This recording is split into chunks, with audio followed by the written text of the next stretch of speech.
Okay, this short video is all about the beginning of writing a diary, the introduction. Every diary will have an introduction. So what you're aiming to do with an introduction is just hook the reader's attention. Something that's going to make you come back and think to yourself, wow, what happened that day? Oh, I'm really interested. Oh my goodness. And that is the whole point of the introduction. It'll be one short paragraph. You don't want it too long because you want to talk about the main topic, and that's what you want to focus on. So in this case, you've got the date, you've got the thinking of the features that we discussed in the previous video, and so we've got a great opening sentence. The day I thought would never come has finally arrived. The new Star Wars film was being shown in the cinema for the first time, and I had tickets to go and see it with my dad! Exclamation mark. We get a sense of excitement. We get a sense of, oh, I've been waiting for this for ages. They've thought about the vocabulary, they've put in an adverb, it's finally arrived. The new Star Wars film, not any one, but the new one. Ever since my dad first showed me the Star Wars films, they've been my favourite. So we've got time, ever since. So we're talking about a long time ago here, and this has been building. I've watched them so many times, I've memorised whole sections of the script. So we're not talking about the event, we're not talking about the film, we've not described what happened in the film, we've not described what happened at the cinema. That's the main event, that's the middle. All we're doing is letting you know what this is going to be. It's almost like a signal. This is what you want to put in that introduction. I'm going to be talking about a film and my trip out to the cinema to watch the film. That's effectively what the middle will be, all about the film and watching it and what you did at the cinema. This part is telling you how excited you're going to be, or what you were looking forward to, and why you wanted to go and see it, why it was important. It's there to hook you in so you read on and then find out about the main event. Let's have a look at another example. Here we go. Well, that was one of the best days ever. Today I went to an amazing water park on a school trip, stayed in the swimming pools for almost the entire day.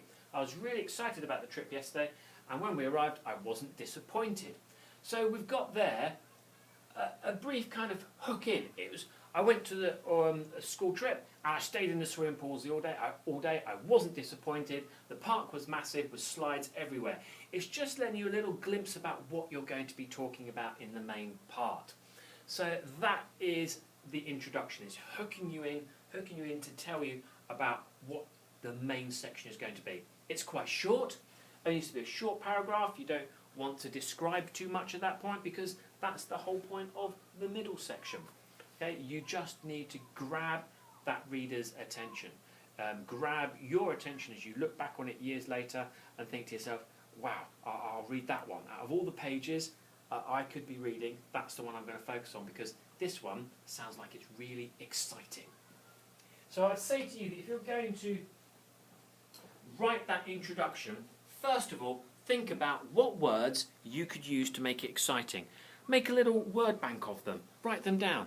What could I use to make it exciting? What could I use to make it sad? What could I use to make it dramatic? What could I use to make it sound like anger? Collect those words together. Think about what you might say. Think about how you might introduce it.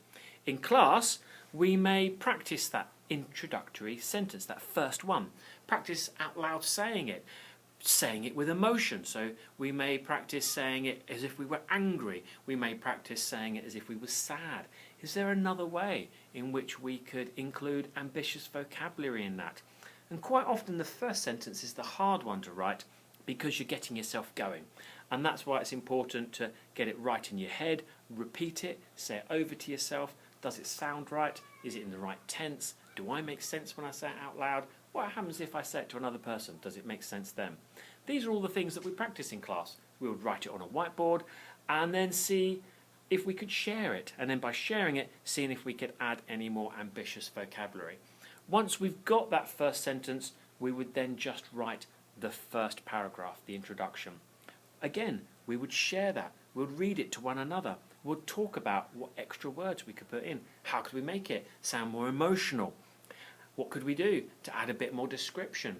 Could we even start with a question? You'll never guess where I've been today. You'll never guess what happened to me.